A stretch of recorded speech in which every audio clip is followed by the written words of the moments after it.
Primeiramente, eu gostaria de começar falando que é um prazer imenso estar aqui com vocês. Vai ser um prazer imenso conduzir esse momento, porque de fato a temática das perdas e do luto tem se tornado mais relevante ainda, né, nesse contexto pandêmico, não que não fosse, mas está mais ainda, né? Então, gente, eu gostaria de iniciar combinando uma coisa com vocês. Eu tenho receio de não dar tempo concluir tudo no espaço de tempo que a gente tem, né? Porque tem discussões muito detalhadas e, assim, eu penei para ser o mais objetiva possível, trazer o básico, porém trazer o essencial, que eu acredito que vocês precisam ter uma mínima noção sobre. Então, eu gostaria de combinar com vocês que, se possível, né, vocês organizassem, caso surjam dúvidas, contribuições, para falar no final da apresentação, que aí eu vou me sentir um pouco mais confortável, porque senão eu vou ficar com a sensação de correr muito contra o tempo e eu temo deixar passar alguns pontos. Então, se vocês concordarem, a gente pode fazer fluir assim. Eu tentei elaborar um material bem conciso, objetivo e assim, com o essencial, com o básico. O que vocês acham? Concordam? Eu concordo, né? Mas eu sou só uma parte. Eu estou aqui hoje como espectadora. Acho que a maioria concordou, Gabi. Ótimo! E eu vou te ajudar, se tu precisares, a ficar lendo as mensagens no chat e no final, tá bom? Tá certo, perfeito, agradeço. Pronto, gente. Feitas essas considerações, pode passar, professora. A pandemia do Covid desencadeou e continua desencadeando, né, uma série de perdas nas nossas vidas. Perda de rotina, perda do emprego, perda da estabilidade financeira e também da estabilidade emocional, de certo modo. Enfim, a perda ela se tornou uma espécie de imperativo no contexto pandêmico. E a literatura em psicologia aponta que as reações humanas frente à perda envolvem diversos âmbitos da nossa vida, como vocês verão no slide seguinte. Pode passar. Pronto. Dentre as reações físicas, predominam as mudanças no apetite, distúrbio no sono, sensação de aperto no peito. Nas reações cognitivas, predominam a dificuldade de concentração, lentidão do pensamento, pensamentos intrusivos, sensação de que a perda não é real ou não aconteceu. Entre as reações emocionais, né, as mais comuns costumam ser tristeza, ansiedade, raiva, culpa. As comportamentais costumam ser agitação, choro, isolamento, irritabilidade. E as reações espirituais costumam ser descrença ou fortalecimento da crença, raiva de um Deus e sensação de um desamparo divino. Essas reações evidenciam o quanto as perdas elas exigem da gente um certo ajustamento cognitivo, comportamental, emocional e, por vezes, espiritual, diante da necessidade de nos adaptarmos a esse novo modo de viver e nos relacionarmos em sociedade.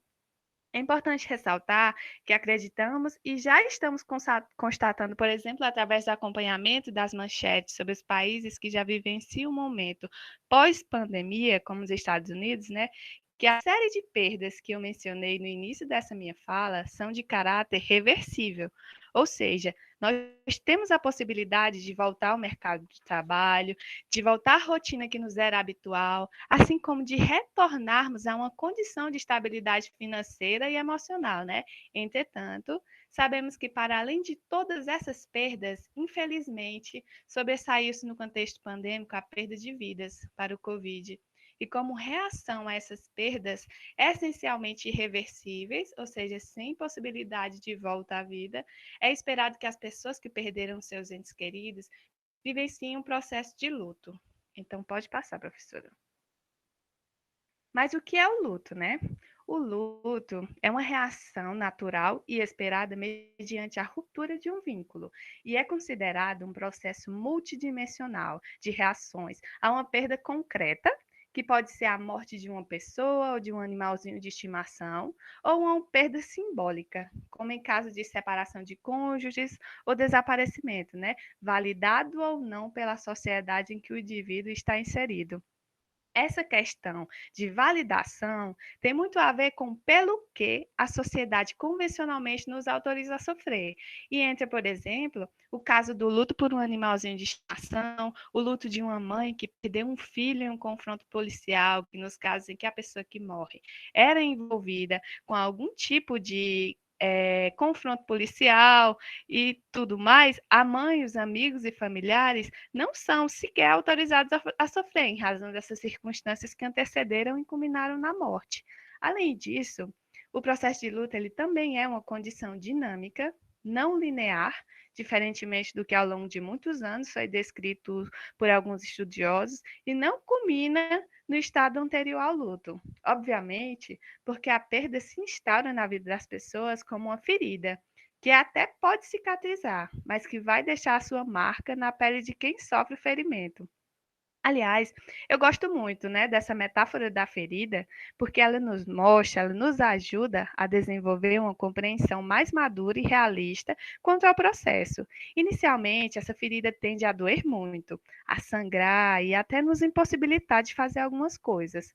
Com o passar dos anos, o efeito que essa ferida exerce sobre nós vai sendo gradualmente suavizado, a depender, é claro, do potencial de cicatrização de cada pele, né?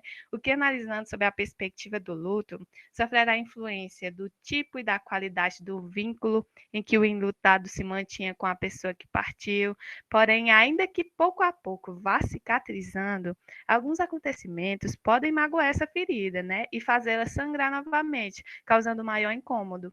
O que, trazendo para o luto, esses acontecimentos costumam ser datas comemorativas em que a percepção da ausência da pessoa é intensificada, como aniversários, Natal, Ano Novo e outras datas representativas, até que chegue o momento em que essa ferida foi cicatrizada. Não causa mais muito incômodo, mas ainda que quase imperceptível, se olharmos bem para a nossa pele, né, conseguiremos identificá-las, o que também se mostra como uma compreensão passível de ser feita com o processo do luto. Existem diversas compreensões e teorizações a respeito do processo do luto. Dentre elas, eu escolhi três que, na minha concepção, né, conseguem sintetizar com clareza e de modo complementar a forma como essa experiência costuma ser vivenciada pelos enlutados, oferecendo com isso significativas contribuições para a nossa prática profissional junto a esse público em específico. Pode passar, professora? A primeira compreensão que eu trouxe é das fases do luto, elaborada pelo John Bowlby, psiquiatra e psicanalista britânico e, além de tudo, conhecido como pai da teoria do apego, teoria predominantemente utilizada como referência nos estudos sobre luto. Pois bem, gente, Bowlby compreendeu o processo de luto como sendo dividido em 4 fases específicas: estado de choque, raiva, oscilação emocional e elaboração da perda. No estado de choque, Bowlby diz que predomina no enlutado, né, o torpor, que é quando o enlutado fica sem reação aos estímulos, e o aturdimento, né, que é quando o enlutado fica se sentindo um pouco tonto e não consegue entender muito bem o que está acontecendo. Nessa fase, é comum que os enlutados verbalizem ou apenas se sintam como se a ficha não caiu. É como se estivessem vivendo em câmera lenta, sabe? Na fase da raiva, a pessoa ela costuma agir em busca do que foi perdido. O enlutado começa a ter em mente diversas lembranças da pessoa que partiu, e nessa fase é comum que ocorram tentativas de culpabilizar algo ou alguém pela morte da pessoa querida, além de também serem frequentes choros intensos e às vezes acompanhados de gritos chamando a pessoa que partiu, né, dentre outras formas. Então aqui, só nessa segunda fase da teoria elaborada pelo Bowlby, já contempla um pouco o que foi discutido, né, superficialmente na supervisão, sobre o sentimento de culpa, de raiva, de busca pelo que foi partido, né, no processo da vivência do luto. Então, na fase da oscilação emocional, Bob diz que o enlutado ele transita entre o desespero e a desorganização. Inclusive, eu estou vendo aqui que eu vou ajeitar esse slide, que é o desespero e reorganizar e desorganizar. Ai, eu ajeitei. Deu certo. É comum que nela, né, a ausência da pessoa que partiu seja sentida de um modo mais intenso e confronte o enlutado com a real irreversibilidade da perda. Na maioria das vezes, predomina nele, né, a sensação de abandono, Mas, ao mesmo tempo, essa oscilação mobiliza o enlutado emocionalmente pela via do desespero e da desorganização.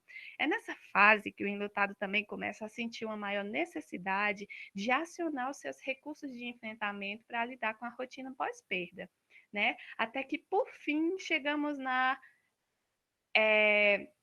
elaboração. Chegar nela não quer dizer que o enlutado não irá mais sofrer, quer dizer que apesar da dor, né, da perda, apesar da saudade, ele consegue reagir e responder com maior facilidade às demandas exigidas pela continuidade da vida. A exemplo de realizar as atividades que outrora eram realizadas pela pessoa que morreu, dentre outras atividades. É importante ressaltar que a intenção do Bowlby em organizar seu modo de compreender o luto em fases se deu principalmente com o intuito de facilitar a identificação das especificidades relativas a cada uma delas, mas não significa que a pessoa deverá passar de uma em uma, nem que a sequência em que forem apresentadas para vocês deve ser vivida de modo linear. Pode ocorrer da pessoa passar da fase 1 para 3, depois voltar para 2, assim como vivê-las ao mesmo tempo, até que se chegue à elaboração. Então, é importante que vocês compreendam que essa separação e organização foi feita com fins didáticos, mas que a vivência não se trata de um processo linear. Pode passar, professora. Uma outra forma de compreensão desse processo é através do estudo das tarefas do luto. Esse estudo ele foi elaborado por William Worden e ele nomeou seu estudo de tarefa, porque, segundo ele, a nomenclatura fases conferia aos enlutados um papel de passividade diante do processo, os quais chegavam a, inclusive, acreditar que só e unicamente o tempo seria capaz de diminuir a dor da perda, né? É claro que o tempo é uma variável super importante na elaboração da perda. Todavia, o Worden acreditava ser equivocadíssimo considerá-la como a única responsável pelo processo. Então, considerando essa noção, né, Worden acreditou que a utilização do termo tarefas implicava em uma compreensão de que os indivíduos deveriam passar como agentes ativos do seu próprio processo, levando ao desenvolvimento de lutos mais saudáveis e à prevenção da cronificação do processo, né? Vale a pena ressaltar que esse papel ativo da pessoa, ele não implica em invalidar a ideia de que o luto, ele pode sim ser um processo demorado e que varia substancialmente de pessoa para pessoa. Tá dando certo, Simone, agora? Uma vez que o Sim, luto, ele... melhorou. Pronto, ótimo. Uma vez que o luto, ele é um processo e não um estado, as tarefas do luto envolvem um processamento cognitivo, no qual a pessoa se prepara para enfrentar e aceitar a experiência da perda. Então, a primeira fase do ordem é aceitar a realidade da perda. Quando alguém morre, mesmo de causas naturais, há uma sensação de irrealidade. A primeira tarefa do luto ela seria enfrentar a morte dessa pessoa e entender que reencontrá-la será impossível pelo menos nessa vida, né? Nesse último ponto, se refere ao fato de que após a perda é comum que aqueles que ficaram confundam o falecido com outras pessoas na rua, ou até mesmo reservem um lugar a mais para ele em um evento familiar. Então, muitas pessoas têm dificuldade de realizar a primeira tarefa devido a pensamentos sobre a reversibilidade da morte. Já a segunda tarefa, né, é processar a dor da perda. A dor física, emocional e comportamental no processo de luto são reais. Se essa dor não for reconhecida, ela se manifestará de outras maneiras, né? Resultando em comportamentos anormais e em problemas físicos e psicológicos. Nem todo mundo sente dor com a mesma intensidade, certo, gente?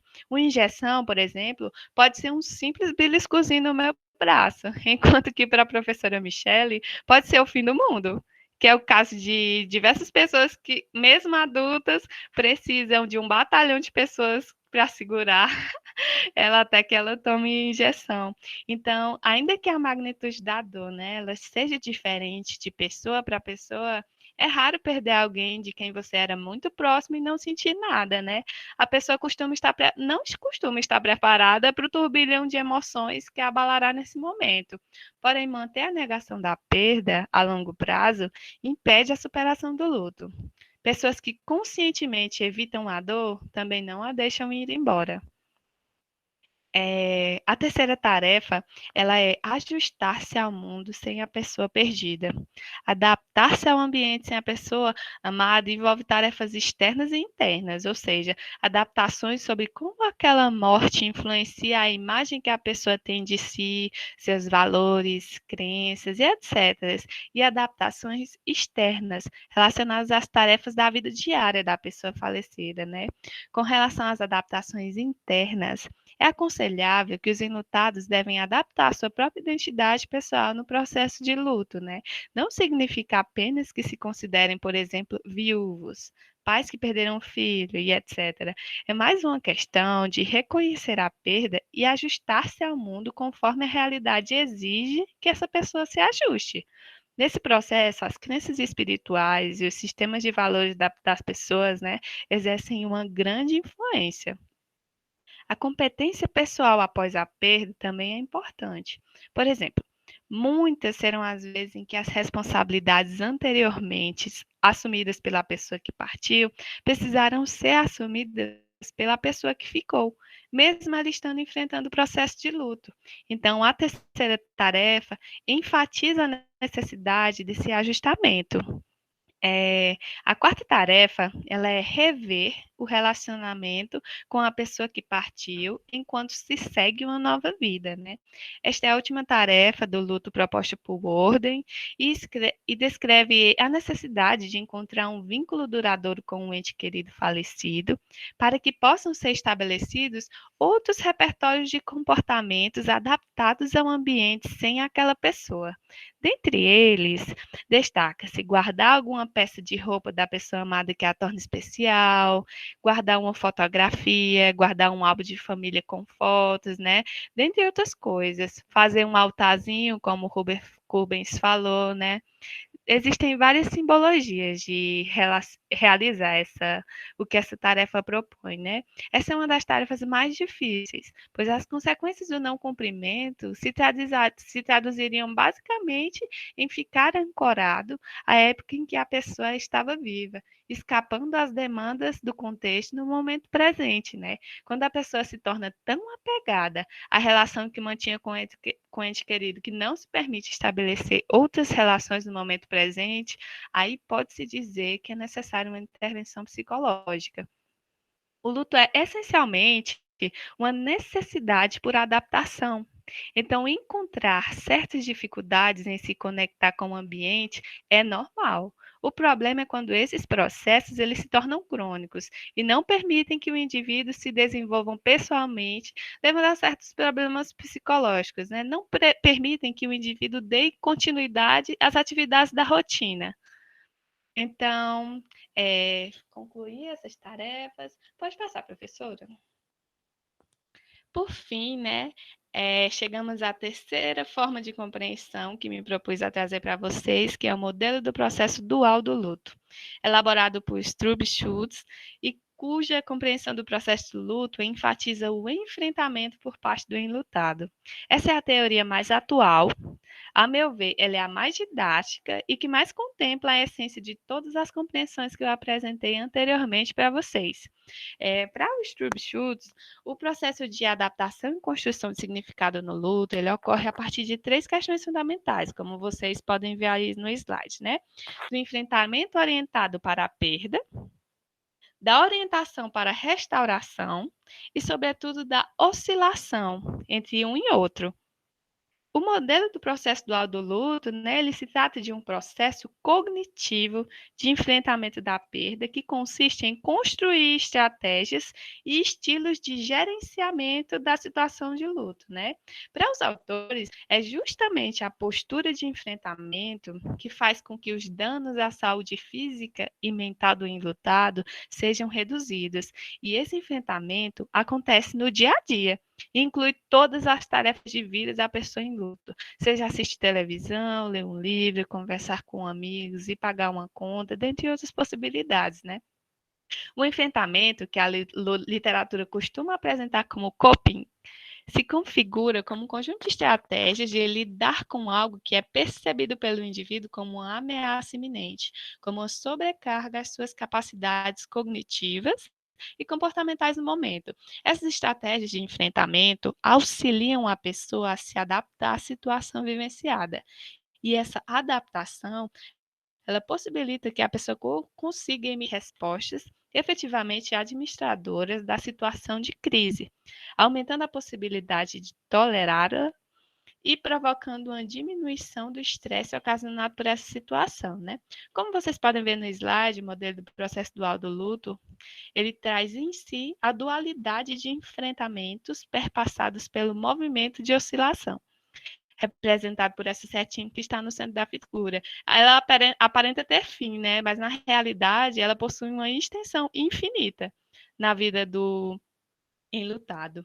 No enfrentamento orientado para a perda, o enlutado ele costuma realizar um movimento de busca pela pessoa partida, então se centra nos aspectos relacionados à pessoa falecida, tais como relembra os laços afetivos, nega e evita a realidade da morte, bem como se esforça para aceitar a realidade da perda e elaborar o luto, né? É comum que o enlutado rememore momentos marcantes, veja fotografias, fale sobre o ente querido morto e anseie por sua proximidade.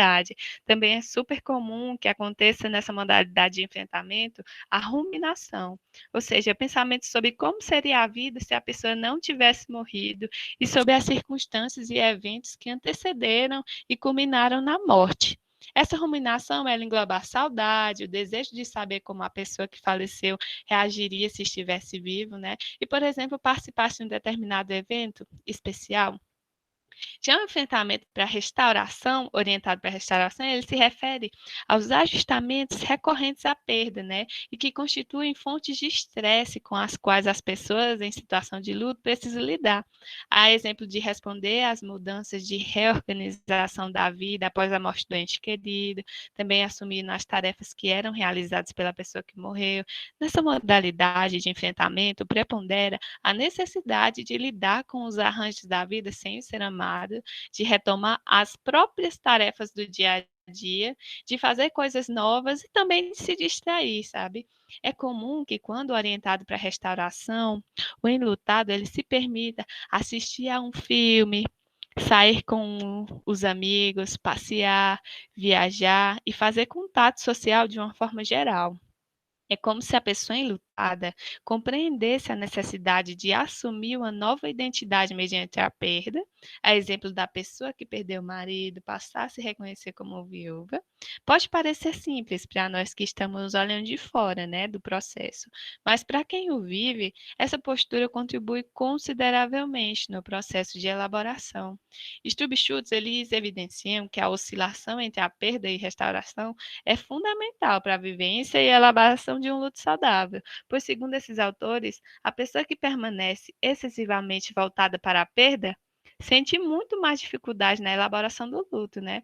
Já quem fica essencialmente voltado para a restauração não entra em contato com a perda. Evita por acreditar que entrar em contato com esses sentimentos sejam insuportáveis, mas, consequentemente, essa pessoa também não consegue elaborar. No modelo processo dual, aceitar a realidade da perda, a pessoa, ao aceitar, né, essa realidade, a pessoa aceita que o seu mundo foi transformado. O enlutado experimenta a dor da perda, mas também se permite ter o seu tempo livre para outras atividades que necessitam ser realizadas. O enlutado ajusta a vida sem o seu ente querido falecido, né? E tem clara a noção de que isso não significa trair a memória do morto. Não se trata de esquecê-lo, se trata de dar continuidade à vida, respondendo às exigências que ela inevitavelmente vai impor, né, que sejam respondidas.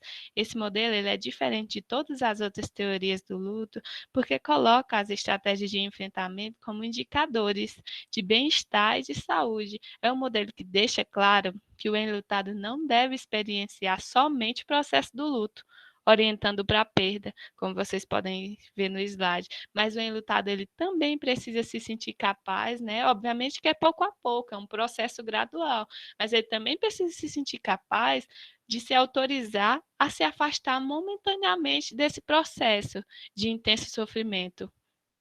Ao elaborar o luto, a vida ela ficará mais voltada para a restauração, Mas isso não significa que a pessoa deixará de sentir a dor da perda. O que acontece é que essa dor terá uma menor magnitude do que no início do processo. E as oscilações, elas também se tornarão menores, embora não deixem de acontecer, né? Pode passar, professora. Então, assim, é provável que vocês estejam se perguntando, mas Gabi, existem fatores complicadores do luto? E eu vos respondo, sim, existem, né? Dentre eles são o tipo de vínculo, pois quanto mais intenso for esse vínculo, maior será a intensidade da dor e o impacto da ruptura dele pela morte. Por exemplo, se a pessoa que morreu era o pai, a mãe, o irmão, e tinha um relacionamento muito forte com o enlutado, se a pessoa que morreu era um amigo do enlutado, né? Enfim, o tipo de vínculo tem a ver com a proximidade e o grau de afetividade que o enlutado tinha com a pessoa que partiu. E pode sim desencadear, né, uma certa complicação na vivência do processo. O contexto da perda também pode ser um agravante na vivência do luto, porque tem a ver com a forma como o enlutado estava se relacionando com a pessoa que partiu. Por exemplo, se tinha um relacionamento conflituoso, marcado por desavenças, é muito possível que no processo de enlutamento prepondere muito o sentimento de remorso e de culpa. Se a morte da pessoa aconteceu de modo inesperado e abrupto, como em um acidente, né? Se a morte foi uma morte violenta, ou seja, decorrente de um homicídio, se a morte foi ocasionada por um suicídio, então tudo isso engloba o contexto da perda e pode gerar uma certa complicação. A rede de apoio, ela também. Tudo bem, Rubens. A rede de apoio ela também se configura como um fator imprescindível na vivência saudável ou disfuncional do luto. Quanto mais efetiva é essa rede, maior será o reasseguramento do enlutado de que ele não está sozinho, de que ele tem com quem contar e com quem desabafar, expressar o seu pesar e, de certo modo, diminuir a sensação de abandono que é se defrontar com a perda, né? Que a perda costuma ocasionar. Não ter essa rede de apoio estruturada faz com que o enlutado sinta uma certa necessidade mais elevada e o sentimento de desamparo e solidão, além de provavelmente aumentar a sensação de angústia, de tristeza e de outras reações emocionais que são comuns no processo de luto. Um outro fator que a literatura aponta como dificultador da vivência licença, só colocar aqui meu carregador que o celular tá pitando, o computador tá pitando. Pronto. Um outro fator que a literatura tem apontado como dificultador da vivência do luto é o modo como se deu a despedida. Dentre as diversas mudanças que o contexto pandêmico ocasionou na nossa vida, eu destaco aqui a mudança nos rituais de despedida, ou seja, o distanciamento dos familiares e amigos da pessoa que é infectada pelo Covid, desde as fases iniciais da doença até o final da vida no leito hospitalar, a quase inexistência de velório, que era um ritual de despedida muito importante, no qual o enlutado conseguia acessar a sua rede de apoio e se consolar, de certo modo acompanhando as homenagens feitas à pessoa que partiu, né? Eu também destaco nesse tópico a inviabilidade de se realizar as missas de corpo presente, oportunidade essa que, sobretudo, as pessoas religiosas conseguiam obter uma maior clareza a respeito da concretude da morte, né? Além de obter um certo consolo e acolhimento do líder religioso que celebrava a ocasião. Sem falar que também eu já ouvi muito a crença de que algumas pessoas acreditavam, né, que a missa representava um momento em que se entregava a alma do falecido para os cuidados de Deus. Então vocês podem refletir, né, imaginar o impacto que não realizar isso pode causar nessa compreensão dessa pessoa que está vivenciando o processo do luto. Então, todas essas mudanças impostas na realização dos rituais de despedidas, elas podem acabar desencadeando uma vivência do luto bem mais complicado. Por hora, eu não posso apresentar para vocês o impacto de tudo isso de um modo mais detalhado e consistente, infelizmente, né? Porque nós ainda estamos inseridos nesse contexto desafiador. Então, ainda vai levar um tempo para que sejam produzidas pesquisas aprofundadas e criteriosas que avaliem minuciosamente esses impactos e nos apresentem na forma de artigos científicos ou outros materiais informativos, né? Até lá, o ideal é que nós, enquanto profissionais, para os que já são formados, enquanto estudantes que almejam trabalhar com a clínica, na qual há uma grande possibilidade de nos chegarem fraternos enlutados, o ideal é que a gente dedique uma atenção maior às teorizações, né, e modelos de intervenção que têm apresentado efetividade, sobretudo nesse contexto pandêmico. Tive a oportunidade de acompanhar algumas lives pelo Insta e de fazer alguns cursos, né, e também de intervir com alguns enlutados no meu estágio 1. E algumas das técnicas de intervenção que me foram apresentadas e que eu de fato consegui identificar uma perceptível contribuição no manejo com enlutados foi a psicoeducação, né? Quanto à vivência do processo de luto, no sentido de acolhermos as demandas e reações que o enlutado irá nos apresentar, autorizarmos ele a sofrer e expressar o pesar, de reassegurá-lo que o luto não se trata de um processo patológico, de que a pessoa não está ficando louca, já que esse é um dos principais medos dos enlutados, e de que o luto ele é um processo natural e esperado mediante um processo de ruptura de um vínculo, né? De que não existe um tempo determinado para a vivência dele, porque algumas pessoas podem demorar mais, outras menos, mas que apesar de ser um processo vivenciado com muito sofrimento, ele se trata de uma forma de reestruturar a saúde integral do enlutado através do processo gradual de enfrentamento e de elaboração, né?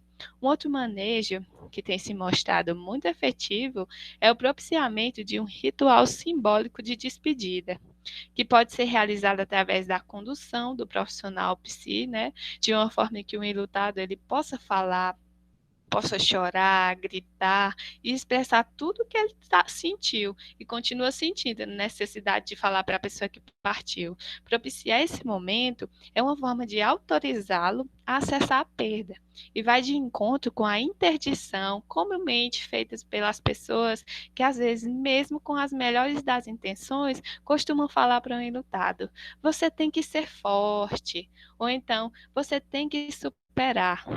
Embora sejam frases comumente utilizadas no sentido de consolar o enlutado, esse tipo de frase costuma interditar o enlutado de acessar a dor, de se permitir a sofrer, de se permitir chorar e, consequentemente, de conseguir vivenciar plenamente a experiência do luto e elaborá-la. Diversos especialistas da área têm sugerido reinvenções na forma de ritualizar a despedida, né?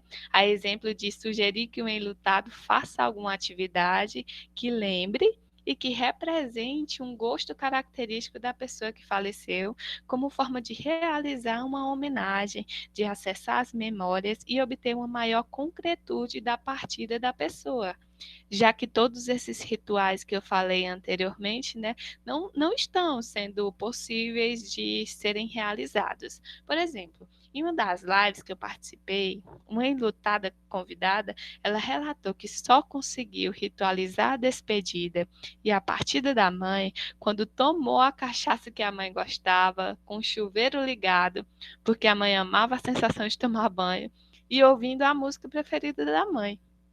Só fazendo isso que ela conseguiu expressar todo o pesar, sentir que realmente conseguiu se despedir e assimilar a concretude da morte. Uma outra enlutada relatou que só conseguiu ritualizar a despedida e a partida do marido quando fez uma videofesta com os amigos, né, mais próximos da família, colocou as músicas preferidas do marido e ofereceu um brinde a ele, e juntamente com os amigos. Então, como vocês podem perceber, com o passar do tempo, percebeu-se, né, foi se identificando que há múltiplas formas de realizar esses rituais, e que o que garante a efetividade da função desses rituais simbólicos é fazer sentido para o enlutado homenagear a pessoa que partiu daquela forma. Pode passar, professora, por gentileza. Pronto. Em um dos artigos que eu repassei para a professora Michele compartilhar com vocês sobre esse nosso encontro, especificamente o de autoria da Gabriela Caselato, ela trouxe essa tabela com base nos estudos do Stroop Schultz sobre quais seriam os suportes adequados às especificidades do luto. Então, ela traz que existem necessariamente 3 modalidades de intervenção em luto, que se distinguem principalmente em função do grau de complexidade do caso. Como vocês podem ver na tabela, as intervenções primárias, não sei se está muito claro, mas depois vocês terão acesso aos slides, aí vai dar para ver com maior clareza. As intervenções primárias, elas são destinadas a todas as pessoas que tenham experienciado a perda de alguém próximo e significativos.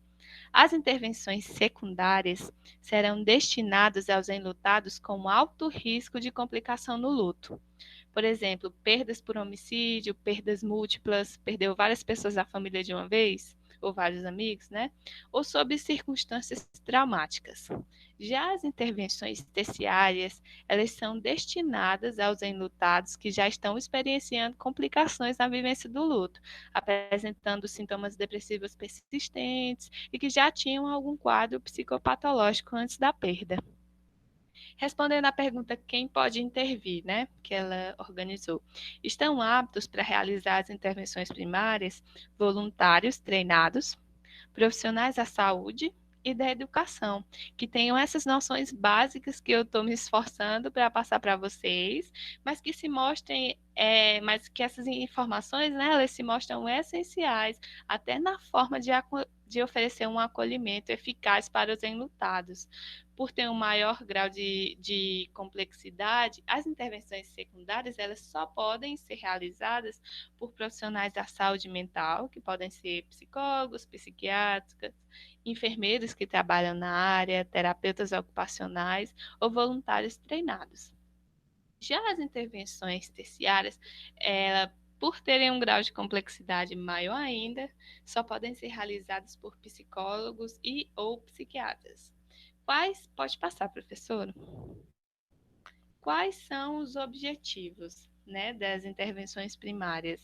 Informar, validar a expressão do pesar e promover a organização cognitiva diante do estresse desencadeado pela perda. Como vocês tiveram oficina de primeiros socorros psicológicos com a Raíssa semana passada, essa modalidade de intervenção se assemelha muito à abordagem inicial, que é feita para prestar os primeiros socorros psicológicos, ou seja, deve-se promover o que o termo técnico que a literatura usa, né, uma ventilação catártica, possibilitando que o enlutado fale sobre a morte da pessoa, sobre como está se sentindo, se posicione em relação a isso, né? Identificando, por exemplo, a impossibilidade de ações dessa pessoa que pudessem alterar a forma como se deu a morte.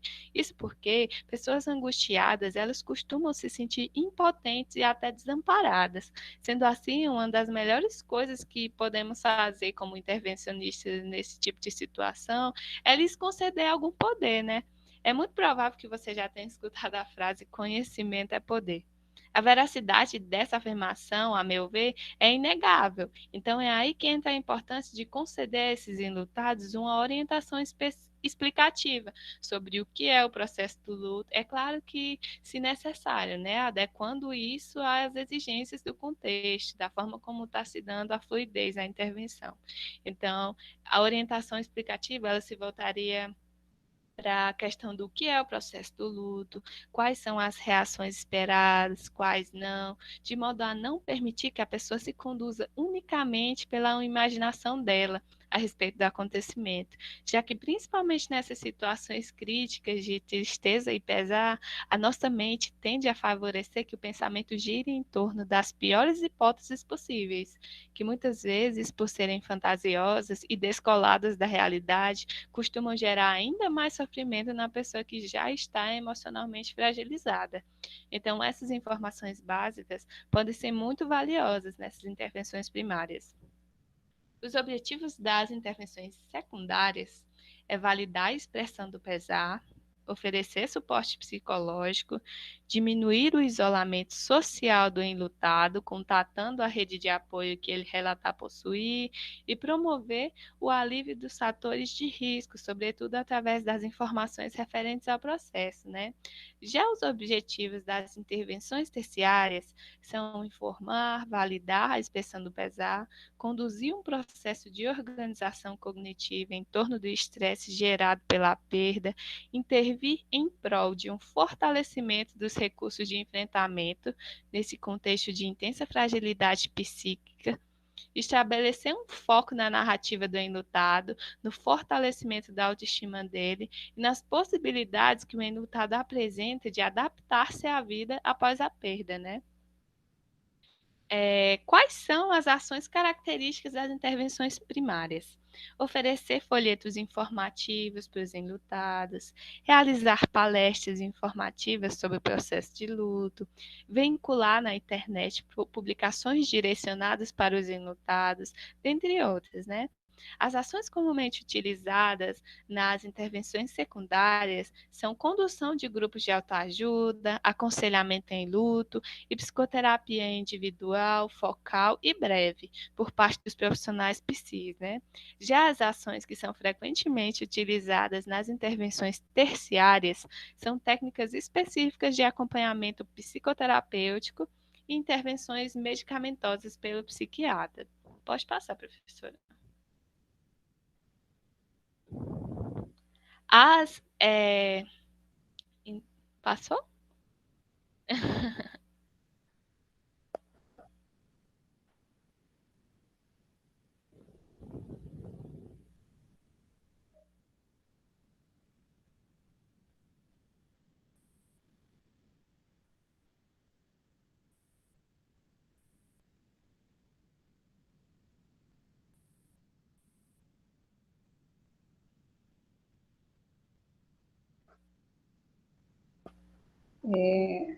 Gabi, eu já pedi para o Gabriel passar. Na verdade, quem está passando os slides? Ótimo. Certo, muito obrigada. Pronto. As intervenções primárias e as secundárias podem ser realizadas antes da perda e ou durante o primeiro ano de luto. Já as intervenções terciárias só podem ser realizadas após a perda, especificamente nos primeiros anos, né? Como função primária das intervenções, a tabela aponta que as intervenções primárias e secundárias, elas têm a função de atuar na prevenção da complicação do luto e no oferecimento de um suporte psicológico. Já a função das intervenções terciárias está mais relacionada à realização de um tratamento psicológico, psiquiátrico e psiquiátrico com enlutado, né? Pronto. Pode passar, Gabriel, por favor. Por fim, eu gostaria de apresentar para vocês o grupo de luto intitulado Quando Fala o Coração, idealizado pelo Cosmos, núcleo vinculado ao nosso departamento de psicologia da UFC, no qual eu faço parte com o Joab, com a Lu, e com muita dedicação, né? Nos oferecemos grupos de estudos na área de tanatologia, perdas e lutos, envelhecimento e psicologia hospitalar, que talvez seja uma das áreas da psicologia que mais se defronta diretamente com, mais se defrontava, na verdade, diretamente com essas questões relacionadas à morte e ao luto. Pois bem, voltando aqui para o grupo, eu senti a necessidade de apresentá-los, ainda que de forma breve, porque a proposta dele faz parte da disciplina de práticas 2, da qual eu estou como monitora, já que o professor Gustavo, coordenador do Cosmos, conduzirá a disciplina inserindo os alunos nesse espaço de atuação profissional. E também achei importante apresentá-los para que vocês saibam que existe um grupo da universidade que trabalha especificamente com questões de luto e possam, né, possivelmente, indicar esse serviço para pessoas que vocês acreditam estar precisando de um suporte profissional específico na vivência desse processo. O grupo iniciou as atividades semestrais hoje cedo. Ele ficará acontecendo nas sextas-feiras, de 8 a 9h30 da manhã, e será aberto ao público que necessitar do serviço, não se restringindo a residentes do Ceará, como era nos semestres passados. A inscrição para o grupo ocorre via preenchimento de um formulário disponibilizado pelo Cosmos. Nesse formulário existe um espaço específico para o enlutado descrever a demanda por atendimento, e com base nessa descrição, posteriormente, os estudantes, a condução dos encontros, analisarão as demandas e identificarão se realmente se trata de uma demanda de luto que será contemplada naquele espaço, já que, como eu apresentei para vocês aqui, existem especificidades no luto. Nem todo luto ocorre na mesma magnitude, nem toda pessoa necessita do mesmo nível de intervenção, né? Então, analisando a proposta de funcionamento do grupo à luz da teoria, é possível enquadrá-lo como uma modalidade de intervenção secundária, porque ele é conduzido por um profissional da psicologia capacitado para atuar na perspectiva do luto e que tem como função elementar realizar a prevenção de ocorrência de luto complicado e promover suporte psicológico. E tem mais um detalhe. Ontem à tarde eu conversei com o professor Gustavo sobre a possibilidade do grupo receber encaminhamentos, inclusive da atividade de escuta que vocês realizam pelo PAN, né, dos acolhimentos e tudo, e ele falou que as portas estarão abertas para acolher os encaminhamentos que porventura vocês sentirem necessidade de fazê-los. Então é isso, pessoal, pode passar. Obrigada pela atenção e eu espero que essa oficina formativa em perdas e lutos contribua de algum modo para a formação profissional de vocês. Foi um prazer imenso conduzir esse momento com vocês e disponham para o que estiver ao meu alcance, né? Consegui correr contra o tempo, finalizei em 1 hora, então sintam-se à vontade para tirar dúvidas, contribuições. Joabi Lu também. Gabi, eu queria que tu falasse um pouco, pouquinho, gente, sobre algumas das experiências que o Cosmos desenvolveu, e eu sei porque, né, primeiro eu divido o gabinete com o Gustavo, né? Então, e segundo, porque eu realmente tenho um pouco mais de proximidade com o Gustavo. E aí eu sei que vocês desenvolveram durante um período o acolhimento nos cemitérios. Eu não sei se você chegou a participar dessa ação, ou se foi só o Gabriel, e também saber um pouquinho, porque você falou do grupo, mas a experiência, né? Então, você trouxe um conjunto de teorias, você trouxe um conjunto de orientações dentro dessas teorias, mas tão importante quanto as teorias é a experiência. Ou seja, nesse acolhimento com a pessoa enlutada, né, quais foram as coisas que te chamaram a atenção como aluna? Então, é muito assim, e aí eu quero que tu fale com a tua voz, né, com a voz de alguém que viveu esse papel como estudante de psicologia, já intervindo como psicóloga. Certo, perfeito. Pronto, nós do Cosmos realizamos intervenções no cemitério no Dia dos Pais e no Dia dos Finados. Como eu falei para vocês, né, são duas datas significativas, duas datas representativas que costumam magoar um pouco a ferida que é o luto, a ferida que o luto costuma causar no nosso corpo, né? Simbolicamente falando. Então, essas intervenções, elas inicialmente a gente tentou se capacitar com teoria e tudo, mas quando a gente chegou na prática, a gente viu que a teoria ela é fundamental para guiar o nosso olhar, mas a prática ela exige outra coisa. A prática ela exige, sobretudo, o acolhimento. E a psicoeducação num sentido bem pontual, porque como eu falei para vocês ao longo da oficina, é muito comum que os enlutados eles tenham diversas dúvidas sobre a vivência do processo, porque é um tema, o luto é um tema muito revestido de tabus, infelizmente, ainda é um tema revestido de tabus, então são poucas as pessoas que conversam sobre. É muito complicado, é muito difícil você, por exemplo, chegar para uma pessoa desconhecida no ponto de ônibus e falar, estou vivendo um luto, e essa pessoa se sentir apta para escutar ou até para falar algo sobre, sabe? Quando a gente chegou lá para intervir, a gente fazia busca ativa, né? A gente identificava no olhômetro quais eram as pessoas que ou estavam sozinhas ou estavam aparentemente emocionalmente mais fragilizadas, e a gente ia ao encontro, né? Se apresentava, pedia licença, falávamos que éramos alunos de psicologia, estudávamos sobre o luto e tal, perguntavam se eles gostariam de conversar um pouco naquele momento, e assim, para nossa surpresa, né, a grande maioria dos enlutados, eles aceitavam mesmo. Eles olhavam para a gente com um olhar de, será que você me entende um pouco? Será que você pode realmente me explicar? Aí eles já começavam falando, eu tô doido. Já faz 2 anos, por exemplo, que o meu esposo faleceu, mas até hoje eu choro, até hoje eu ainda falo, grito o nome dele, até hoje eu coloco o prato dele no lugar que ele sentava na mesa. Até hoje eu realizo uma série de rituais que eu realizava quando ele estava vivo. Então, eu estou ficando doida? Por que que não passa? Então a gente tentava conversar naquela perspectiva. A gente tentava ver se aquela pessoa tinha uma rede de apoio, a gente tentava esclarecer um pouco sobre a visão teórica do luto, falar que não era uma doença, falava que ela não estava ficando doida, falar que era importante acessar os sentimentos, o sofrimento, o pesar, porém, se aquilo começasse a realmente atrapalhar, não permitir que ela desse continuidade à realização das atividades cotidianas, aí sim ela precisaria procurar, né, um suporte profissional. E aí a gente já completinhos do grupo de luto do Cosmos.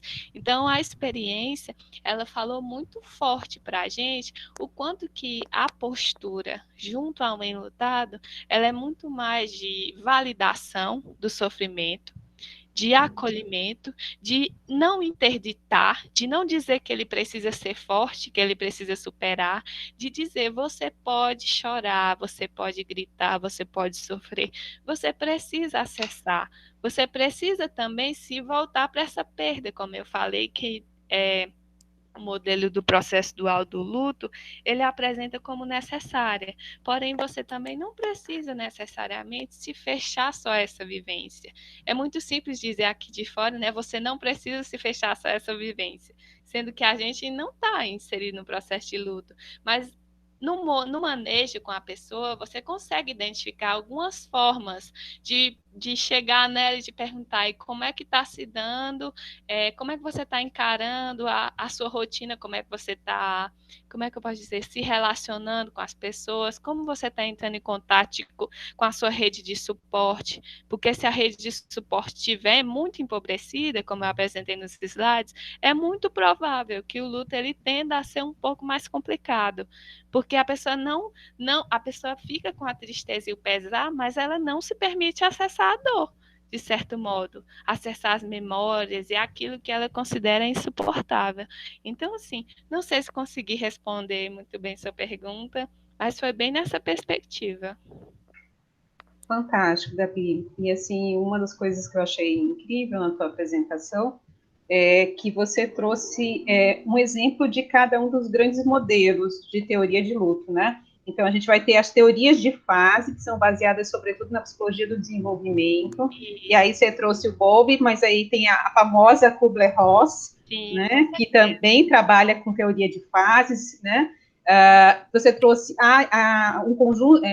Existem outras teorias que têm essa mesma compreensão de tarefa, ou seja, né, de que você vai ter algumas funcionalidades dentro do luto e que essas funcionalidades elas se organizam e que você precisa se organizar em relação a elas, e vão ter teorias de modelo, teorias cognitivas, né, da qual o modelo dual de luto, que é o coping, né, traduzindo para o português, né, que é o lidar, né, esse processo de lidar com algo, ela é uma das mais significativas. E aí eu achei muito bacana que você escolheu praticamente uma de cada uma, dando uma geralzona, né, sobre esse panorama que é muito extenso. Na verdade, as pessoas tentam explicar uma coisa para a qual não tem uma única explicação. Isso. E para a qual não tem uma única forma de lidar.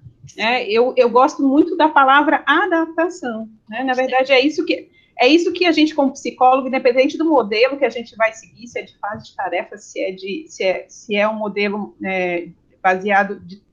com base em teorias cognitivas, é esse processo de transição de um estado para um outro estado, né? Ou seja, de adaptação a essa realidade, e aí essa adaptação vai passar por N movimentos, né?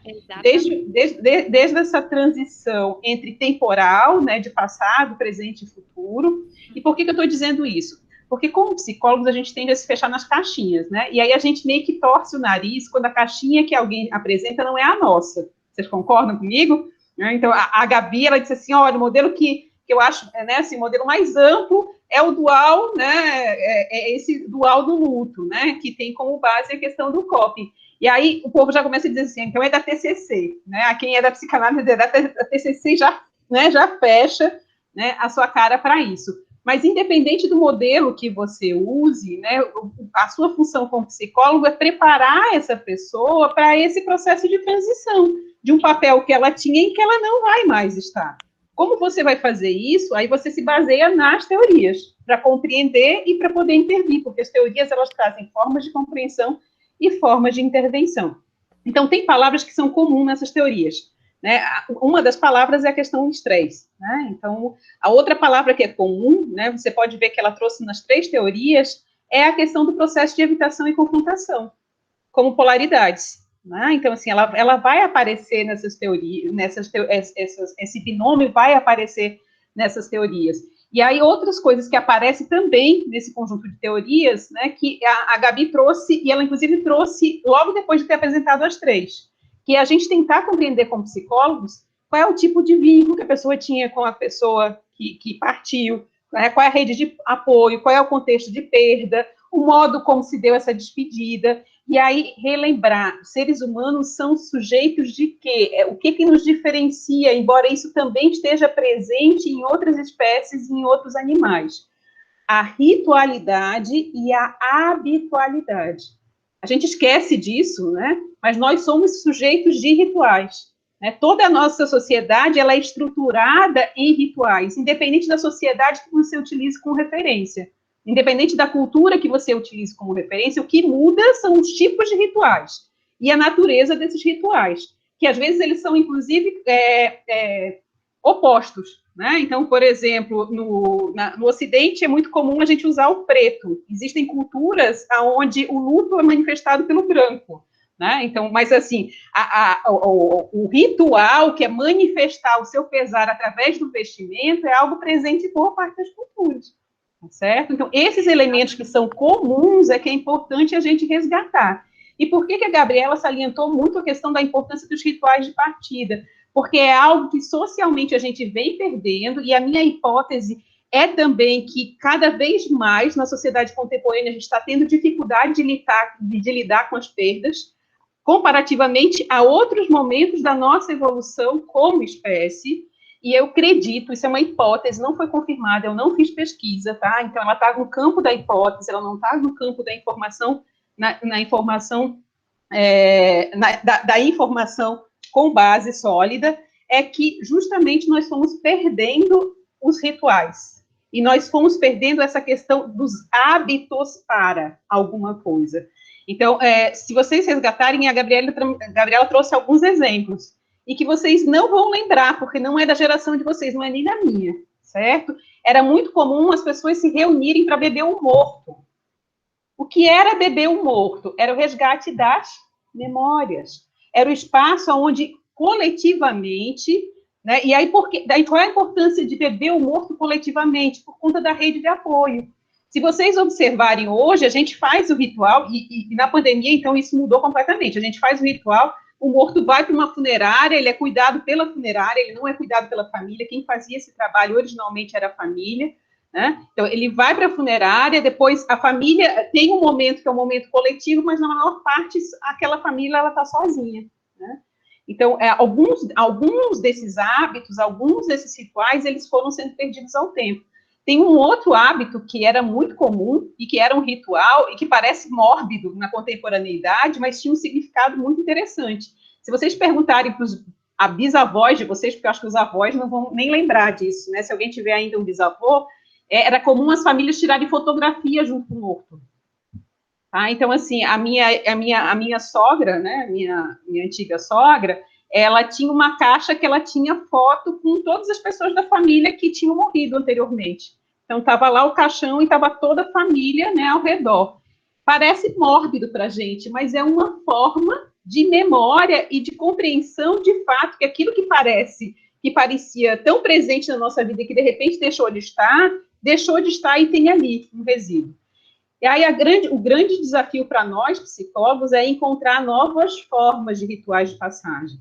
Porque esses rituais de passagem que nós tínhamos e que já não eram suficientes, na pandemia, eles deixaram de existir, que foi justamente o que a Gabriela trouxe. É muito raro, normalmente, quando você faz ali o processo de sepultamento, um ou dois, três, no máximo, pessoas da família que participam, e todos os demais, eles não vão poder participar, e não se criou formas alternativas para isso, certo? Então, esse é um dos desafios que nós, como psicólogos, vamos ter que trabalhar dentro do consultório, porque se esse ritual não foi feito de maneira objetiva, em algum momento ele precisa ser feito na subjetividade, esse ritual de despedida e de partida. E aí, construir estratégias que sejam coerentes com cada pessoa. Não tem um manual. Por exemplo, se eu disser para o Felipe, faz um desenho, né?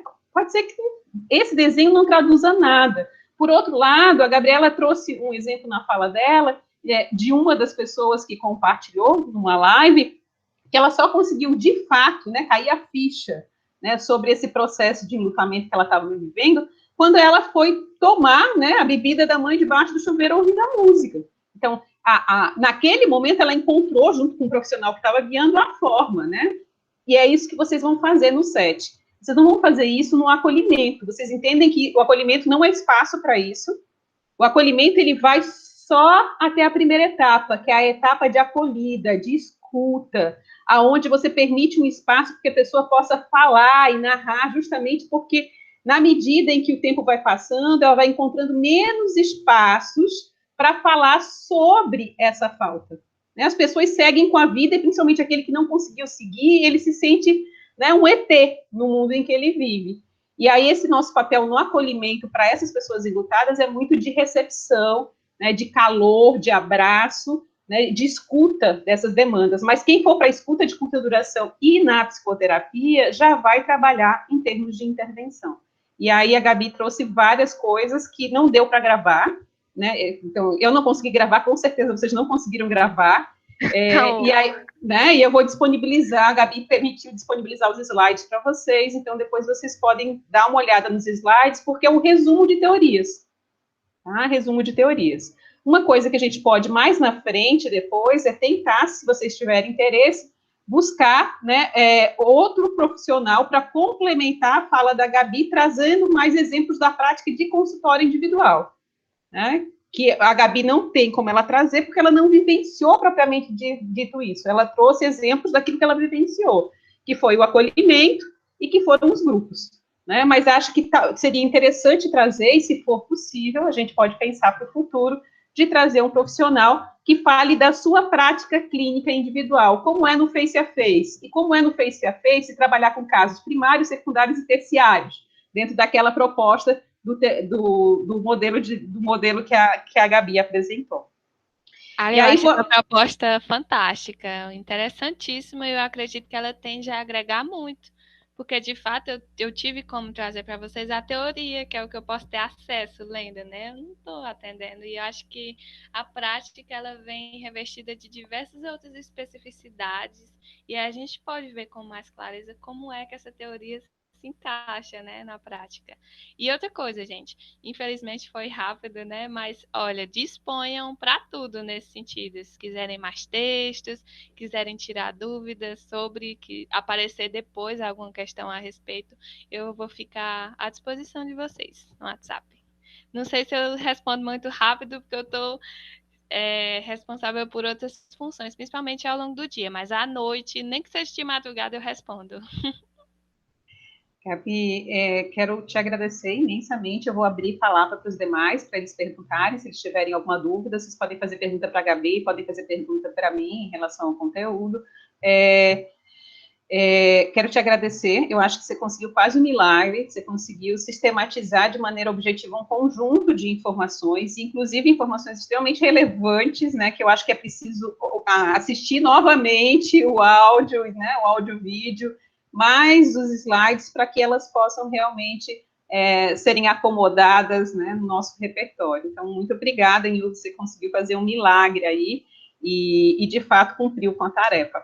Bom, meninos, dúvidas, colocações, que a gente já está finalizando o nosso tempo, né? Eu prometi para vocês que eu ia tomar cuidado para não me alongar, para que vocês não fiquem excessivamente cansados.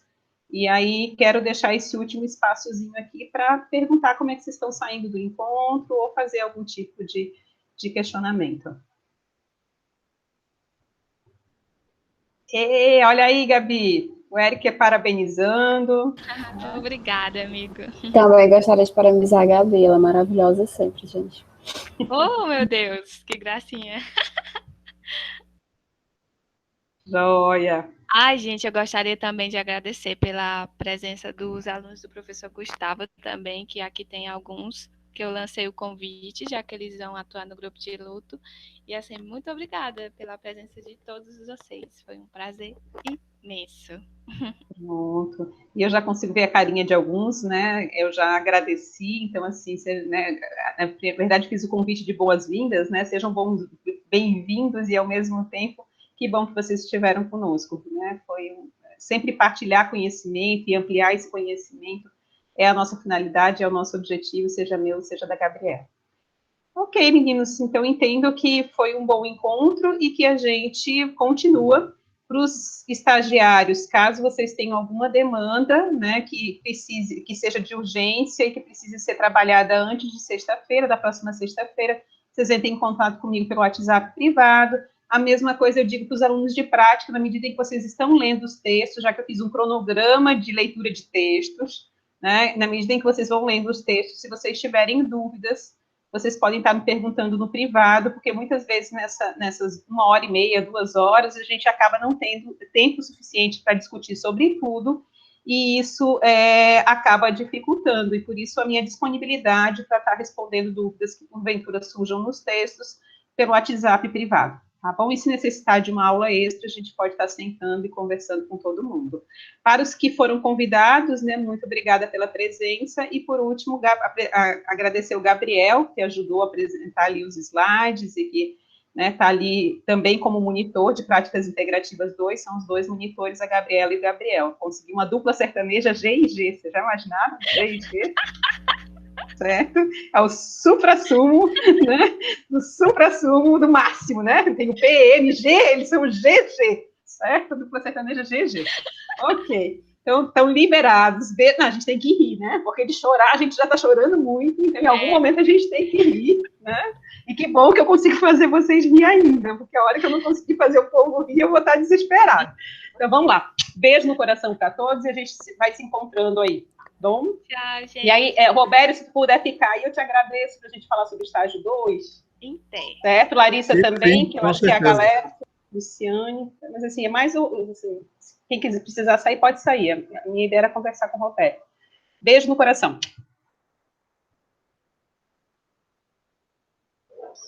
Vou parar de gravar.